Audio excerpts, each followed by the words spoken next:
QB12. QB12 in this class now, we've got Jalon Daniels from the University of Kansas. Or it might be Kansas University. I don't know. KU, one of them. Either way. Jalon Daniels, Kansas Jayhawks, quarterback from Kansas. I felt like Daniels was the quarterback at Kansas for like 18 years. Like, I feel like when I started college 10 years ago, he was the freshman quarterback at Kansas, and here I am 10 years 10 years later, and he's still the quarterback at Kansas. But now he's entering the draft, so it's finally done for the Jalon Daniels era at Kansas. It's almost on par with the Perry Ellis era at Kansas for all my college basketball fans out there. Whose tenure at Kansas lasted longer, Perry Ellis or Jalon Daniels? Vote in the comments below. Comment below. I want to hear from KU fans out there. So no, I'm just kidding. No, Jalon Daniels, he only played 6 years. 6 years at college. Truly brought Kansas football back to relevancy. So I want to, all jokes aside, this guy was a phenomenal athlete, dynamic as hell. Really, truly won a lot of games for Kansas and brought them back to relevancy. The starter record for him is only 19-25 because early on in his tenure at Kansas, they were not as good. And then obviously the last 2 years, they missed out on bowl games, going, I believe, 5-7. So add those wins and losses up over time, you get 19-25. But however, what is that? 44 career starts. I mean, that is just tons of experience for this guy. Tons of experience in big games against Big 12 competition. Saw some great defenses. Staying at 6'1", 219 pounds, age 23.4. So he is a little older again, 23. However, he's not Joe Fanano's age. A 6-year quarterback, that's the thing. You can get a little different variance in age. People always talk about Carson Beck being super old and like a 6-year, but he's only 23, just like these guys. So it's kind of the same thing. Like, you look at some 6-year guys and they happen to be like 25, like Haynes King, Joe Fanano, but Jalon Daniels is only 23. So you do have there is a little more meat on the bone there, I would say, in terms of development. Let's look at his basic passing stats. So basic numbers, 62 completion percentage for Jalon Daniels. So that's a little lower than what you'd like to see. Kind of, for me, it's like a 3-point percentage in the NBA. So like 3-point percentage, you want to see over 35%, even college basketball. I'll say 35% is like league average, and that's like the threshold. That's like the optics you want to see a guy shoot over 35% from 3-point line. For this, I would say you want a guy who's completes over 65% of his passes. If you can't get to 65 completion percentage in the year 2026, you might be pretty inaccurate from a throwing standpoint. And I'm not to just dog on that, but 62 is lower. The adjusted completion percentage, which we'll get into, is 72.3%, but 62 is definitely lower than you want to see. Only 2,500 passing yards. However, this guy ran for about 600 rushing yards per season.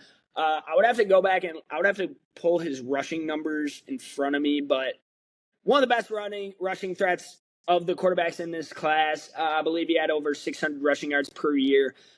Going back to that one season, there was that one season a couple of years ago where I feel like Jalon Daniels' career kind of like went like this and then kind of like plateaued, if you will.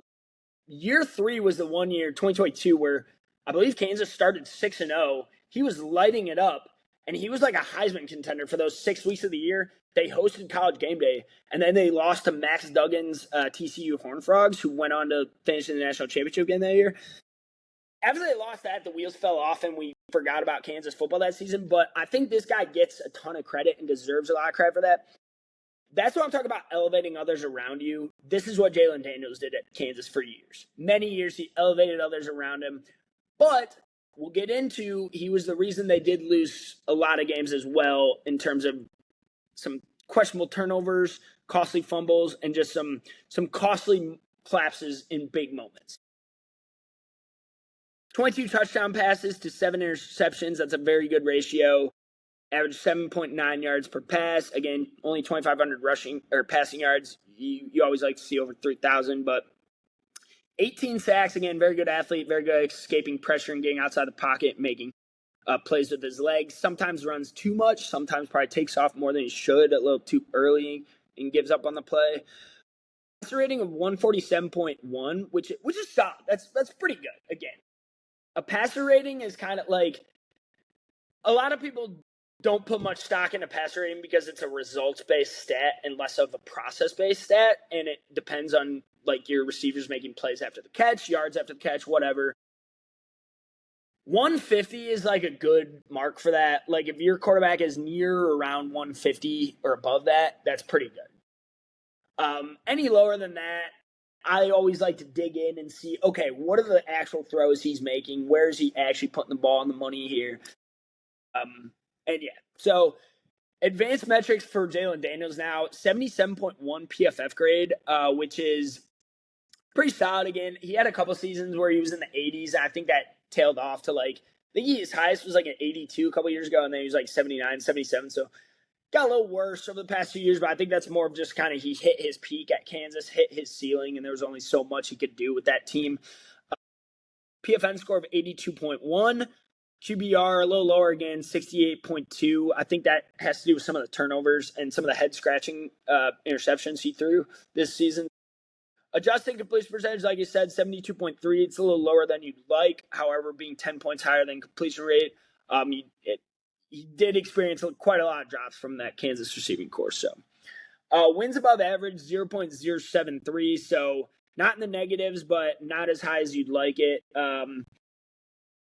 I'll put it this way. Daniels was the reason Kansas won a lot of games, and he was also the reason they lost a lot of games, if that makes sense. So yeah, we'll get into strengths and weaknesses after I cover the NFL Combine Next Gen stats here. So production score of 66 for Daniels, which was 10th among these quarterbacks. Athleticism score of 78, which is 5th among these quarterbacks. No surprise there. You expect him to test better as an athlete compared to the rest of these guys. However, the total score at the Combine was a 68, which was 14th among these quarterbacks. So on the lower end, the tail end for sure. Some strengths for Jalon Daniels. Very good athlete and runner. I could see a team using him for that in the NFL someday. Maybe the most experience in this class among quarterbacks. I know we just said Joe is older, but I would have to total up how many total starts this guy has at the FBS level, because Fanano only started 19 games at FBS level. This guy started over 44 of them in the FBS level, which is just an incredible amount of experience. You'd love bringing that in your NFL locker room. So, and he brought Kansas football back to relevancy. Brought them to their first bowl game in however many years, a couple of years ago. I know they failed to reach a bowl game past 2 seasons, but he brought them out from the mud. I know it's cliche to say, but like Kansas football was not on the map until Jalon Daniels got there a couple of years ago. That's the type of leader and the personality I look for in my quarterback. That's the type of experience I want. And I do, in terms of like elevating others, that's the kind of guy you're looking for. However, a couple of the weaknesses here. We mentioned he had some very high highs at Kansas and some very low lows. So some wild inconsistencies, including inconsistency from an accuracy standpoint. Very inconsistent passer. Like we said, that's why he lands on a 62 completion percentage. Some very questionable decision making at times, almost at like the worst times of the game. Like, I don't know if you watched the Kansas Utah game this year. He had like multiple chances to like not blow the game for them, and it felt like he like threw the ball to Utah like 3 different times in the game saving moment where it was just like a game sealing interception going the other way. So he's pretty turnover prone. You don't love that, but the athleticism traits are there, and the highs are there. This is a guy you want to watch the highlights for, because you'll see a lot of fun, flashy plays. But then if you watch a full 60-minute game, you might scratch your head a couple times as well. So that's kind of what you live and die with these quarterbacks. Oh, wait, NFL projection outlook. So last note on Daniels. So NFL projection, my player comp for him is Jordan Travis. Team fits, I don't know.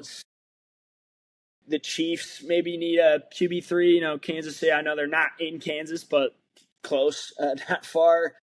Anyone needs a backup who maybe can do some run packages with, like a team who has a franchise starter or star. Even the Bills the Bills, Josh Allen can run, but Joe Burrow or Patrick Mahomes, like, If you want to bring a guy in the building like Jalon Daniels is your QB3 and throw him out there for some run packages, I don't hate an idea like that. However, I'm not drafting him. I'm still signing Daniels as a UDFA. So yeah, I still would not draft him, but I think there's some teams out there who have their franchise stars who maybe could just use like a backup QB to throw off a defense and do some run blitzes with. So might be fun. Might be fun for your offense.